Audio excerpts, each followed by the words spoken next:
Let's do this one first. This is from average value of a function. Here is our function. It's rho is just a term that we use for density function. So this is a density function. You've got a rod from 0 to 5. We're being asked to find the average density, rho of average.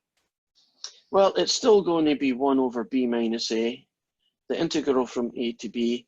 I guess I won't call it f of x this time. I'll just call it rho of x, but that's not really a major issue.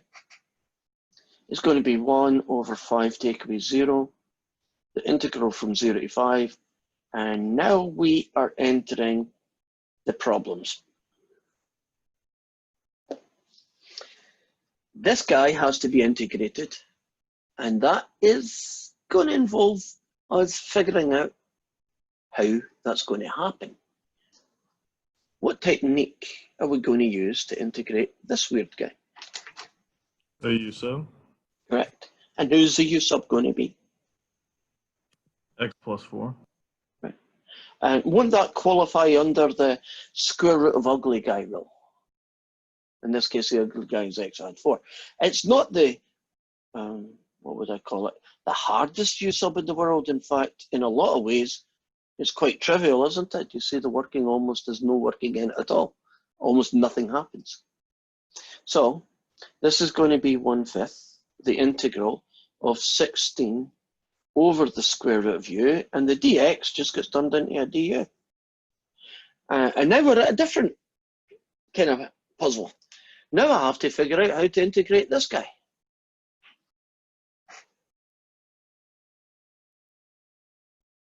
So what do I do? U to the negative 1/2. And now I can use the power rule, right? And the power rule says add 1 to the power, divide by the new power, which is why that's 32. We get that? Agreed? And let's just move this over here now. So we are going to get 32 square root of u. You probably wouldn't write every single line that I've just written in. And now you can evaluate it at x equals 0 to x equals 5. And we're almost done. So let's see what it finishes off at. It's 32 divided by 3, right? When you take the antiderivative. Oh, well, you take the antiderivative of negative 1/2, it becomes positive 1/2. And dividing by positive 1/2 is multiplying by 2. That's where this came from. That so makes sense. no, there isn't any 3's. So 32 square root of 9. Take away 32, square root of 4. That's good. And what does that get me? 3, that gets me 96. Take away 64. 28, I believe. Fifths. So the average density of this rod from 0 to 5 with this density function is that there. As I say, there's probably quite a few steps here that you would skip.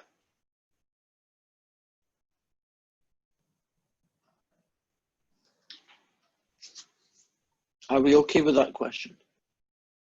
Then we shall move on to the next one, which is question 11. So the last one I want to do from this section. There are some others that are uglier looking than this, but there's, it's, we don't have time to do so much. I don't recollect, I hope I didn't do this one. Is this brand new? It should be. Right. Okay, so it's average value. 1 over b minus a, the integral from what to a to b, f of x dx. So pi take away 0, 0 to pi, 8 sine x, take away 4 lots of the sine of 2x dx. That's 1 over pi. Okay, where are we going now? Well, don't we have to find the antiderivative of both these guys and then evaluate it from 0 to pi? Well, 8 sine x is pretty straightforward. So what is the antiderivative of 8 sine x? -8 cos x. Yeah, it's... Now this fella here, the -4 sine 2x guy, yeah, I probably should do him separately. What technique am I going to use to find the antiderivative of -4 sine 2x?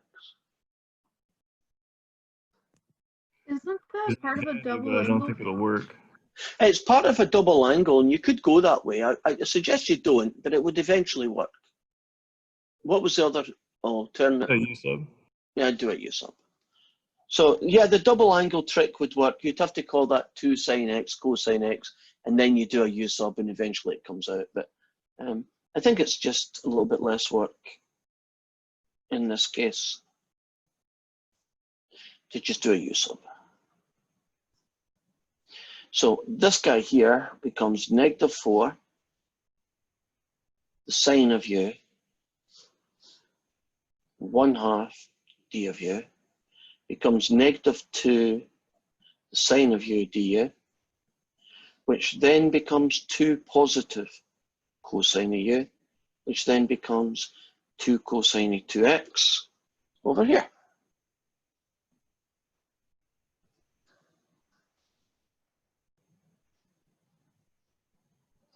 Are we comfortable with the antiderivative gave me a positive cosine and then return the cosine u to cosine 2x? Right, at this point here, I would normally dot, dot, dot, but I'm not going to this time. You're going to go -8 cosine of pi plus 2 cosines of 2 pi. Subtract -8, the cosine of 0, plus 2 cosines 0. Okay, what number is the cosine of pi?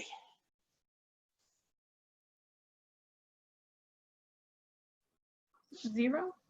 Oh, no, sorry, -1.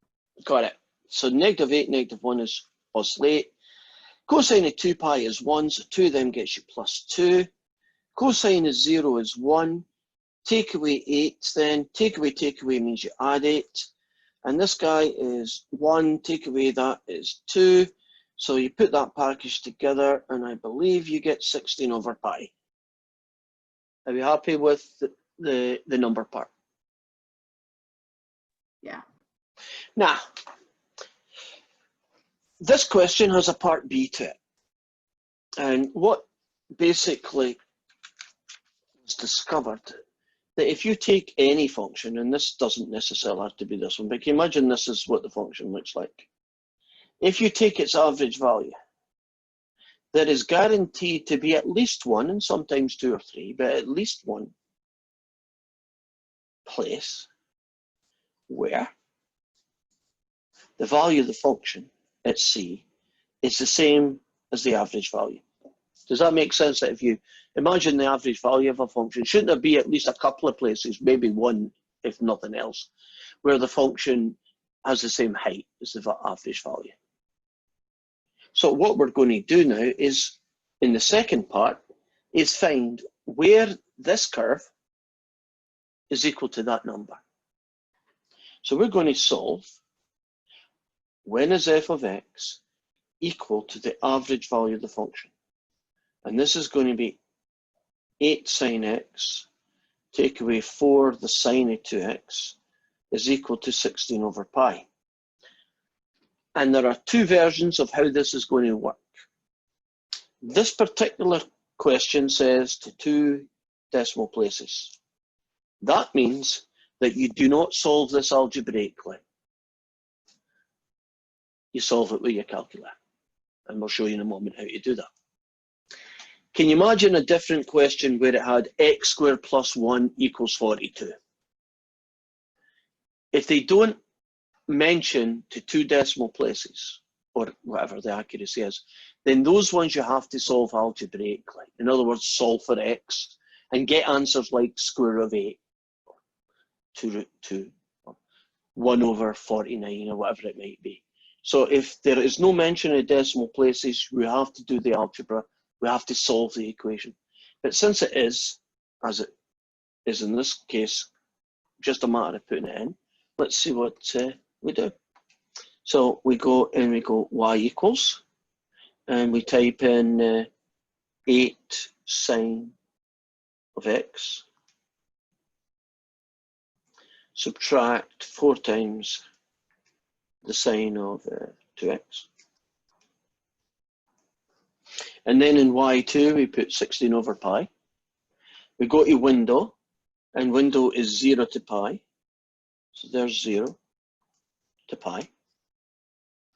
And if I draw the graph zoom 0, what you'll see is the original curve eventually, which is what 8 sine x take away 4 sine 2x looks like.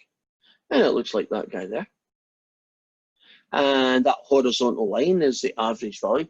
In a way, doesn't that look like about the average height? It's like halfway up the hill, kind of thing. And we are after those two guys here and here. And they call these special numbers C. You've got to call them something, right? So they call them C. So just to remind you how you find the x coordinates of these intersection points.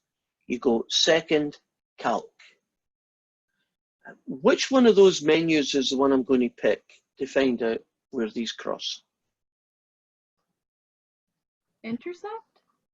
Yeah, number 5. Now, when you do the intersect, it asks you first curve. I'm moving my little cursor. Can you see if I move it left and right? Can you see it's on the first curve?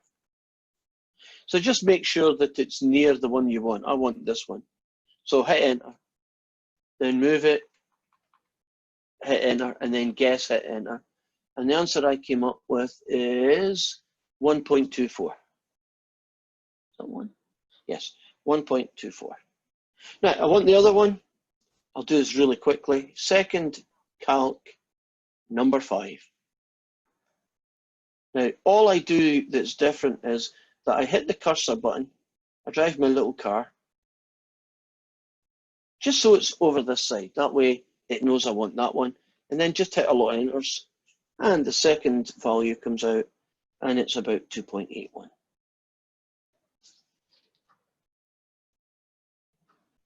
So there are a couple of questions that are to do with temperature, and they've got really ugly formulas like 20 plus 14 sine pi t over 49, things like that, right?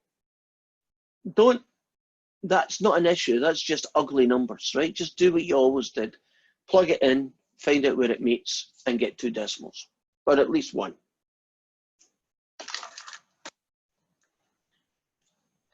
Are we good?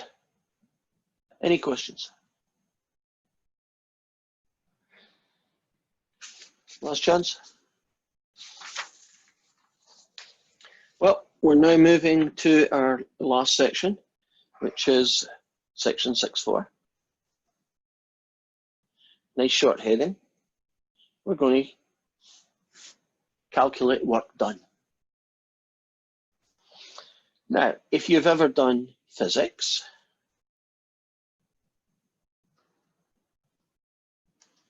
isn't the simple formula for work done force times distance?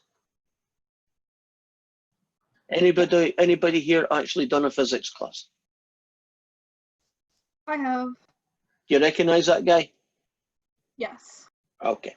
So this is, at the beginning, is going to seem very like I'm doing physics, which I am, but it's going to develop later into integration. So it will eventually become more calculus-like.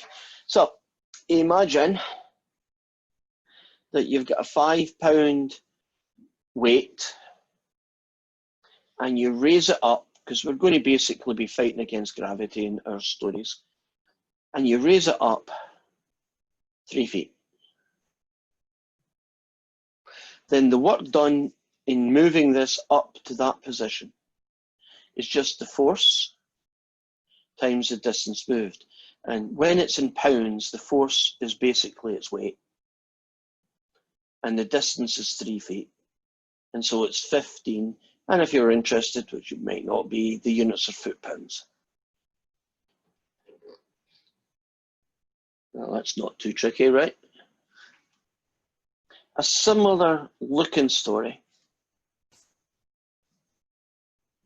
but 5 kilograms. And you move it up 3 meters in the air.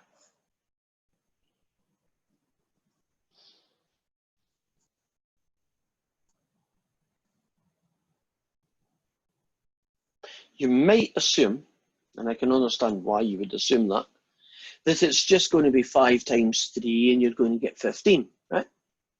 But the answer, unfortunately, is no.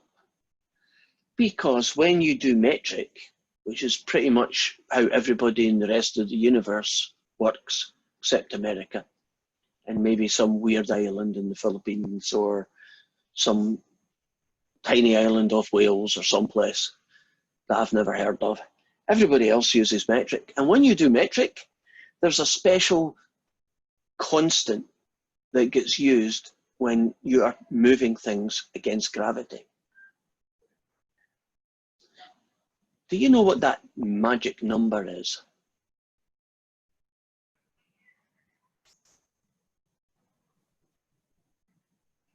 Is it a Newton? It's a number. 9.8 meters per second. Second squared, yeah. So the magic number is 9.8. So what I'm saying to you here is, if you have a question involving weights being lifted, you need to remember to stick that 9.8 in the front of it if it is meters and kilograms. If, however, the question is feet and pounds, you don't. So there's a little difference in the math of how these are calculated. So 9.8 times 5 times 3. This guy is 147, and I believe the units are joules. Newton meters or Newton meters squared or something, but they're joules as well, Newton meters. So actually, if that's the only questions you got, this section would be over in 5 minutes. But that is a question, right? Take a 10-pound weight, move it up 5 feet, 50 foot-pounds. Take a 10-kilogram weight and move it up 20 meters, 10, 20, and a 9.8, you've got your answer. And here's the trick question. Let's go back to this one. A 5-pound weight being moved 3 feet off the ground. 15 foot-pounds. Suppose it took me 5 seconds to do that. This is a trick question. Suppose it took me 5 seconds to move that weight 3 feet in the air. What's the work done? 15 foot-pounds. Yeah, still 15. Suppose it took me 30 days to do it. It's still 15. Work done doesn't care how long it takes you to do the job. It just cares about how much work was done in doing the job. So if your job was to move that 5-pound weight 3 feet in the air and it took you a fortnight to do it, you've still done 15 foot-pounds of work. If it took you 2 seconds to do it, you've still done only 15 foot-pounds of work. And they do have a question really early on where they do that. And things to watch out for. Suppose it was 5 pounds and you moved it up 6 inches. Right, so you hardly moved it at all. Would it be 5 times 6? No. Wouldn't it be 5 times half? So be aware of the units. I'm sure if you've done physics, they've probably battered that into you. Don't they always say units, units, units, right? Now, when you do these questions, if it's not already done so, meters and kilograms. So if they say it's 42 centimeters, that's 0.42 meters that you use. Feet in pounds, meters in kilograms. So watch out for that. So far, so good. Now, let's talk about this fella, capital F of X. It's called the force function.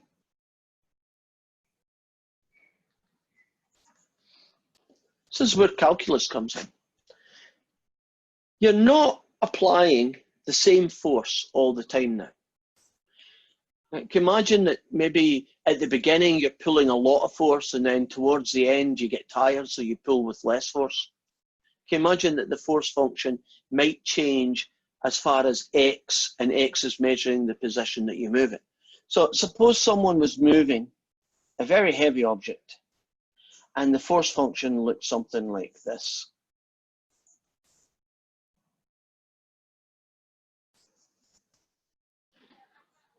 And I moved it from the ground to 5 feet, 5 units, right? So this is called the force function. At any given value of X, between 0 and 5, you plug that in and it'll tell you what your force is, right? How much you're pulling with.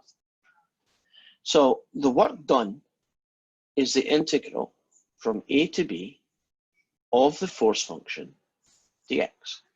So that's how integration gets into the story. In this particular question, then it's 0 to 5, x squared plus x. Power rule.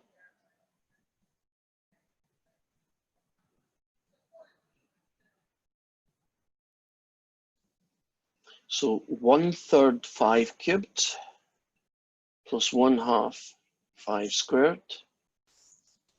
I take away a whole load of nothings. 125 thirds plus 25 halves. And so 125 thirds are 25 halves. Math button 1. And the answer is 325/6. Remember the trick that you can get calculators to do weird fractions for you. So if you are given a force function, and they don't mention units, which to be honest they won't, you can just do this, right? So that little 9.8 thing is really in stories where, you know, kilograms and meters are evident in the storyline. Now, sometimes you get the information about the force function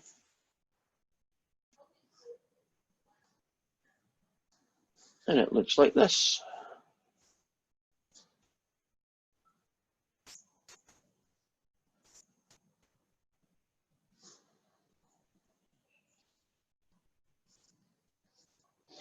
So this is my force function. And they would like to know what's the work done in moving it from 0 to 25. Well, it's the integral from 0 to 25 of the force function, dx. But in this question, don't we recognize that one way of interpreting an integral is basically the area under the curve?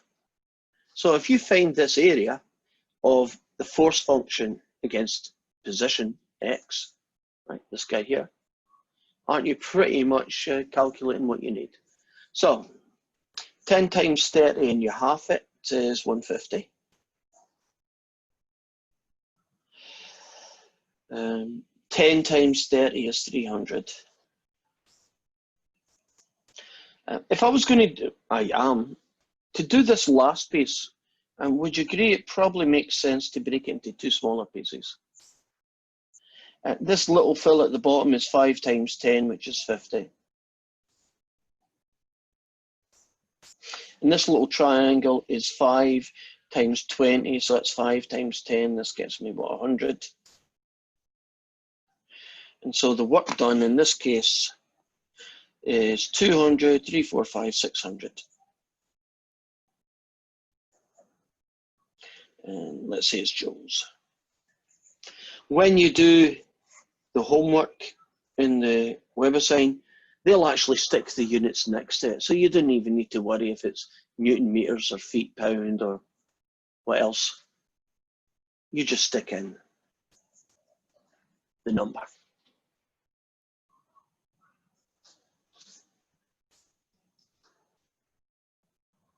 And you feel comfortable so far about the types of questions that I've looked at, which are moving 5 pound weights 3 feet off the ground,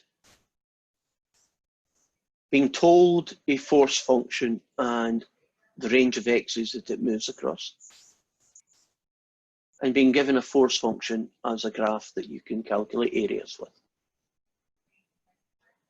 Okay. So the next piece of the puzzle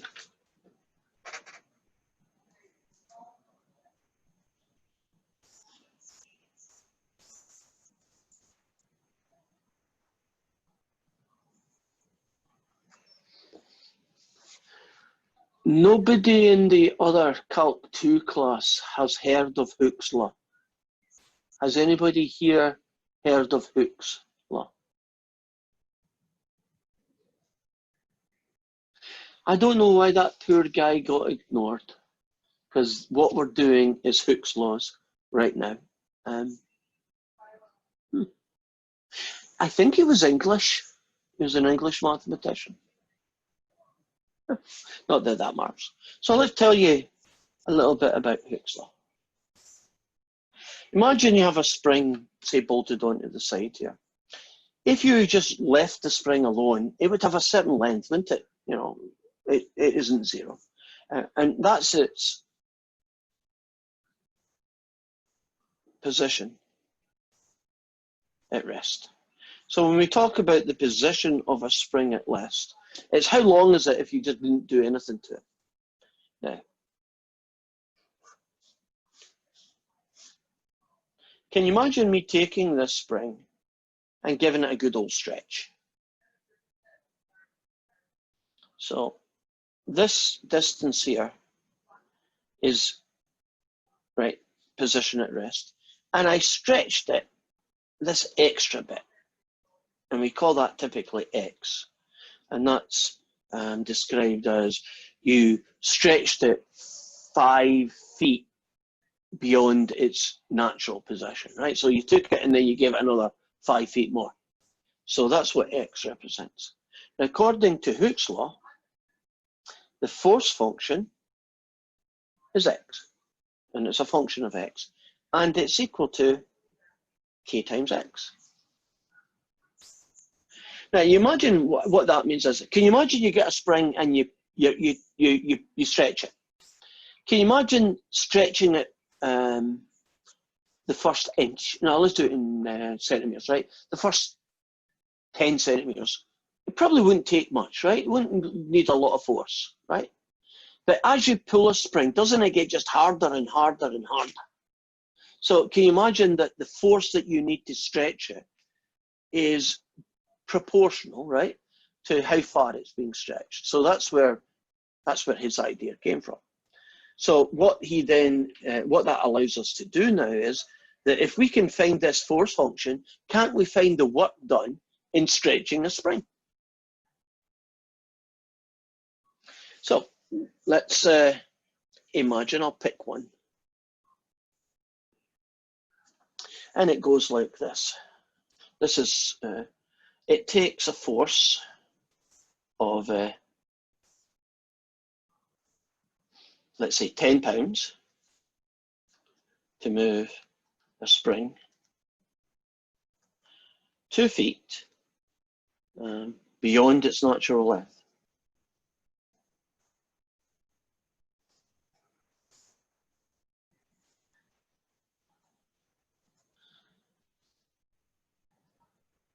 Then they ask you the question, how much work is done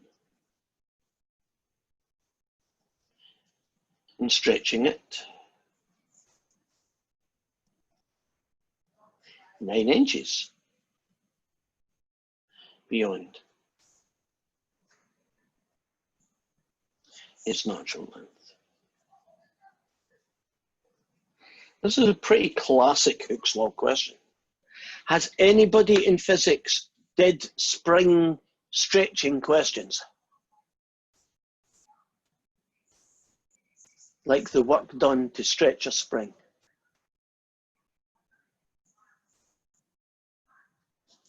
Okay, poor Hooke's law is not as popular as it used to be, I guess. Well, let's figure out what we know. We know, according to Hooke's law, that f of x is equal to kx. And they tell me it took 10 pounds of force to move it 2 feet. Now, what that piece of information has allowed me to do is basically, hasn't it allowed me to find out what k is? So the intro information, the bit at the beginning, it's got one job. It's to indirectly tell you k. They could have just said, oh, by the way, k is 5, and then asked you the question, but they didn't, right? They made you work for it. Right, the force function is 10 when x is 2. So that means k would have to be 5, and k is a fixed constant. That means that this force function is going to be 5 forever for this spring. Now you want to move this object, or stretch it, 9 inches beyond its length. So the work done is the integral from a to b of the force function, dx. It's going to be the integral. And now things get a little bit tricky. Starts off at its natural position and 9 inches. I am not going to write 9 there.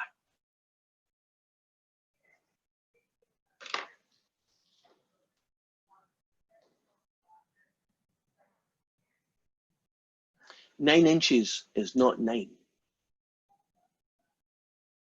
Units, units, units. 9 inches is actually 3/4. 3/4. Now, can you imagine you could do the question perfectly correctly and just hiccup there? Just make the little mistake there. And you're batting your brains out because you're saying, I'm right, I'm right, I'm right. And you just missed units. Easy done. So, 5/2 x squared, evaluated at 0 and at 3/4. 5/2, 3/4 squared, take away nothing. 5/2 times 9/16, 45 32s, you are done.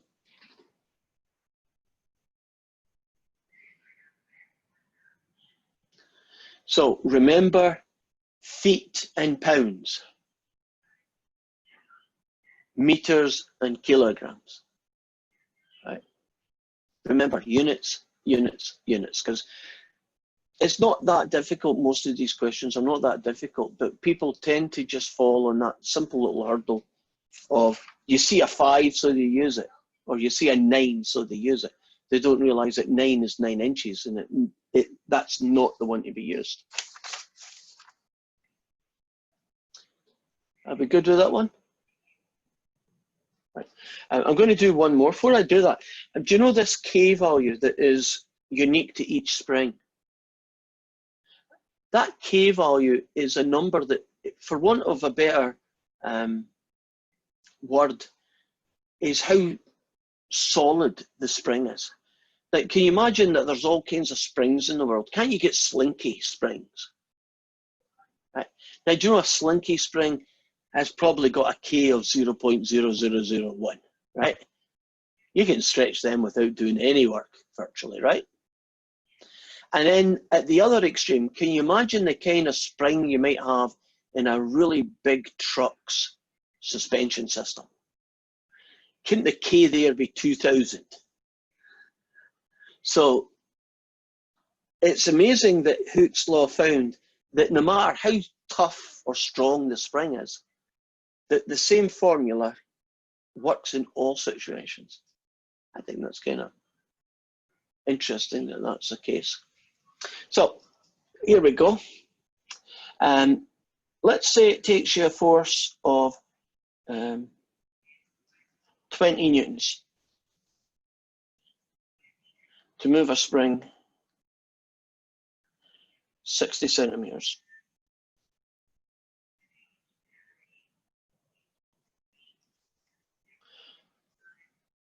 What's the work done in stretching? I'll just say it. 140 centimeters.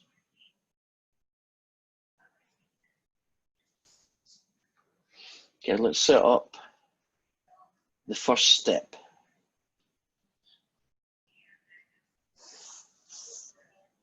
Now the force is 20. 60 centimeters. Am I going to do K times 60? Correct. Aren't I going to do K times 0.6? Which means that K is 20 divided by 0.6. So let's find out what the heck that looks like. 20 divided by 0.6 is this guy. And if I do the math on it,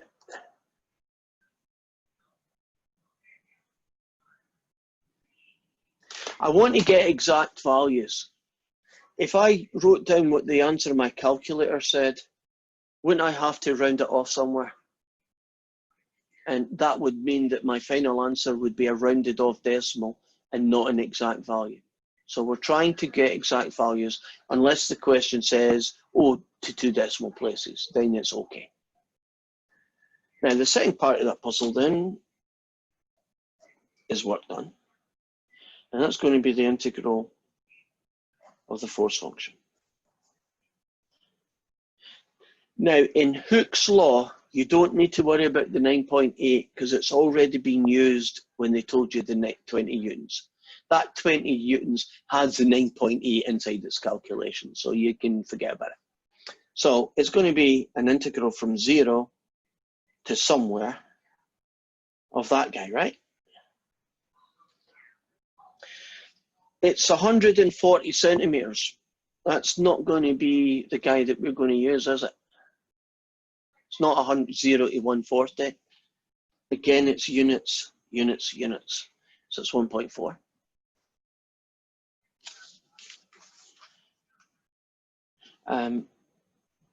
If you add 1 to the power and then you divide by the new power, you get that. I know that's ugly, but I'm going to leave it.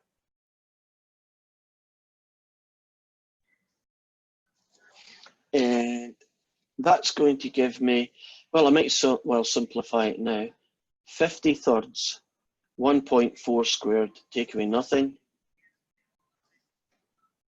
And if I go 50 divided by 3, and then times that by a 1.4 squared, and then convert it into a fraction. As an exact answer, I get 98 thirds. As a decimal, I got 32 point lots of sixes.